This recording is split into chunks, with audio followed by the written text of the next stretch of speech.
This is Pulse of PNG, bringing you news that matters. In an embarrassing turn of events that has sparked outrage back home, Papua New Guinea's Governor-General Sir Bob Dadae has been left red-faced and stranded at one of the world's busiest airports, Heathrow in London, after being refused entry into its exclusive VIP lounge. The incident occurred as Sir Bob was en route to Germany, where he was expected to represent Papua New Guinea during events marking the country's upcoming 50th independence anniversary. But instead of a smooth and dignified transit through the UK, the country's head of state found himself standing at the lounge counter with his official secretary, Bill Tarasso, trying in vain to pay the required $900 fee with their BSP Visa debit cards, only to be told the cards were declined due to overseas usage restrictions. According to reports published by the Post-Courier, this embarrassing scene could have been easily avoided.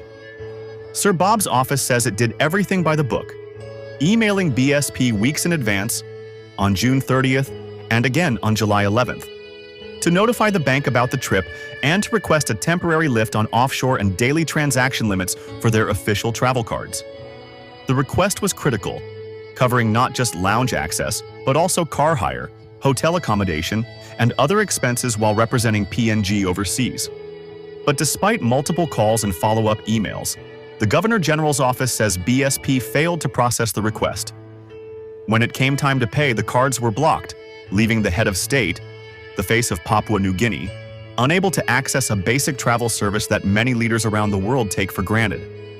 The Governor General's official secretary has described the situation as embarrassing and disgraceful, saying, quote, "This level of negligence is completely unacceptable and should not happen to any citizen, let alone the Governor General of Papua New Guinea."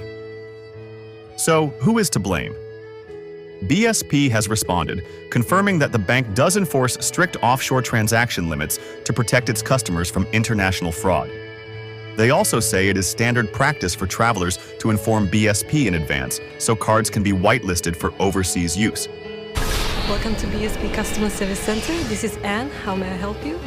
But in this case, the bank admits the request was simply not processed in time, leading to what many are calling an avoidable diplomatic embarrassment. As Sir Bob continued his journey to Berlin, BSP scrambled to issue an official apology. But for many Papua New Guineans, the damage is already done. This story has triggered heated debate across the country, with questions being asked about whether the nation's top financial institutions are truly prepared to support leaders, officials, and ordinary citizens alike when they step beyond PNG's borders.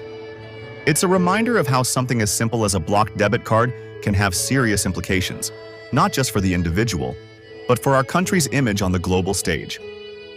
So, what do you think? Should BSP face consequences for this oversight? Are our leaders entitled to better service when they travel to represent us? Or is this a wake-up call for all Papua New Guineans to double-check their banking arrangements before going abroad? Let us know your thoughts in the comments below. And don't forget to like, subscribe, and share this story with your friends and family. We'll keep following this developing story and bring you updates right here on Pulse of PNG, your channel for news that really matters to our people.